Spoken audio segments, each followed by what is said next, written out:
नमस्कार, मैं तालिब चौधरी आप सभी का स्वागत करता हूं न्यूज़ टाइम भारत में। और इस वक्त हम मौजूद हैं लखनऊ के गन्ना स्रोतशाल्य में, जहां आज बलराज भाटी एंड वीएम सिंह जो कि अपने किसान संगठनों के साथ पहुंच चुके हैं, अपने 2011 में बकाए गन्ने के पैसे के भुगतान को लेकर आज यहां धरना प्रदर्शन कर रहे हैं। हम आपको दिखाते हैं कुछ तस्वीरें किस तरीके से यहां किसान मौजूद हैं। आज आप यहाँ लखनऊ में आए हैं, किस कारण आए हैं? बहुत ही अच्छा सवाल पूछा है कि भाई किस कारण आए हैं। सबसे पहले तो मैं आपके चैनल को धन्यवाद करता हूँ। हमारा जो कारण है गन्ने के भुगतान को लेकर के है, पिछले 11 सालों से लगभग 11,000 करोड़ रुपए किसानों का बकाया है, जिसका अभी तक भुगतान नहीं हुआ है। और 2014 में मोदी जी ने सहारनपुर में भाषण दिया था कि भाई हमारी सरकार बना दो, हम 14 दिनों में गन्ने का भुगतान कर देंगे। अगर 14 दिनों में भुगतान नहीं होता है तो उसका ब्याज सहित लौटाया जाएगा। अगर मैं बात करूं 11,000 करोड़ रुपए बकाया की, तो उसका ब्याज जोड़ा जाए तो लगभग 23,000 करोड़ के करीब बैठा हुआ है। तो इसी को लेकर के हमारी ये मुख्य मांग ये है। उसमें जो है डीजल पेट्रोल के लगातार जो बढ़ोतरी हो रही है वो किसानों की कमर तोड़ रही है पूरे तरीक़ा से। आपके साथ अब तक कितने संगठन यहाँ पर जुड़े हुए हैं? तकरीबन जो एक ये संयुक्त संगठन बनाया गया है, जिसमें लगभग 22 संगठन के करीब हैं, जिनमें 22 राष्ट्रीय अध्यक्ष हैं अलग अलग संगठनों के। और उनका मकसद केवल एक ही है कि गन्ने का बकाया भुगतान ब्याज सहित लौटाया जाए, डीजल पेट्रोल की बढ़ती हुई कीमत को कम किया जाए। क्योंकि विदेशों से जो है केंद्र सरकार लगभग 32 रुपये डीजल पेट्रोल को ख़रीद रही है और भारत देश में ये 100 से ऊपर बेच रही है, जिसमें जीएसटी और वैट को लगा करके ये इतनी कीमत बढ़ाई जा रही है।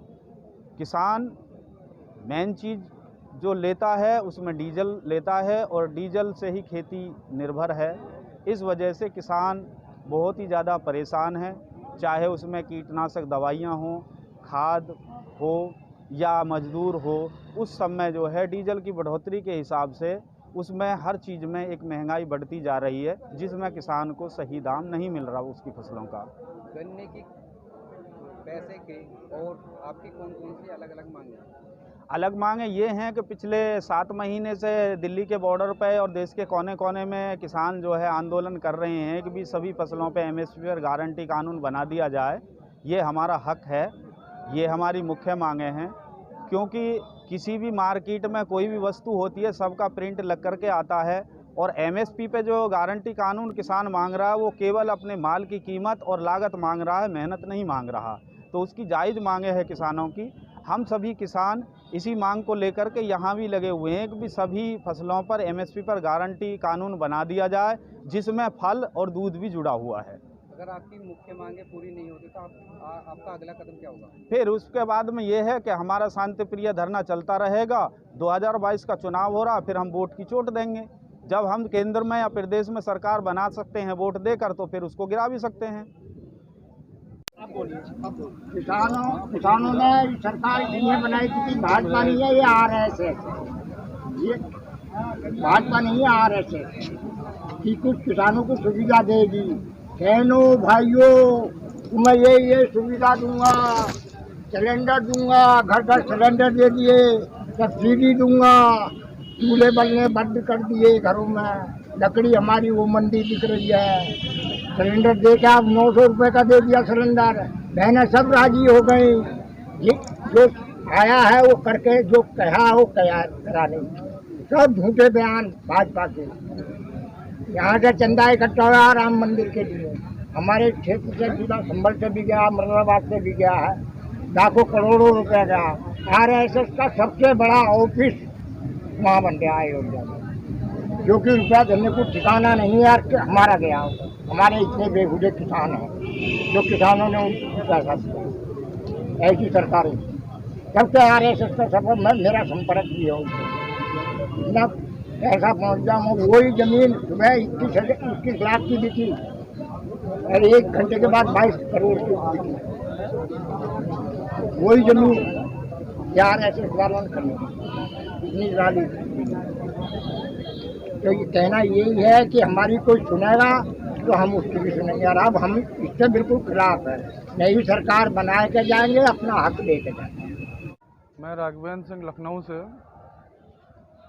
आज यहाँ भारतीय गन्ना संस्थान में हम लोग धरना देने के लिए बैठे हैं। किसानों का जो पैसा बकाया है इसके लिए हमारे किसान भाई सभी लोग यहाँ पे आप देख रहे होंगे पीछे सब लोग इतनी गर्मी में परेशान हैं।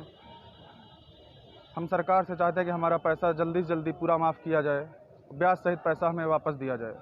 अगर सरकार आपका पैसा नहीं देती तो उसके बाद आप क्या करेंगे? सरकार हमारा पैसा नहीं देती तो हम लोग सरकार को आने वाले इलेक्शन 2022 में पूरा अपना समर्थन दिखाएंगे। किसान से ही सरकार है, सरकार थोड़ी ना किसान से है।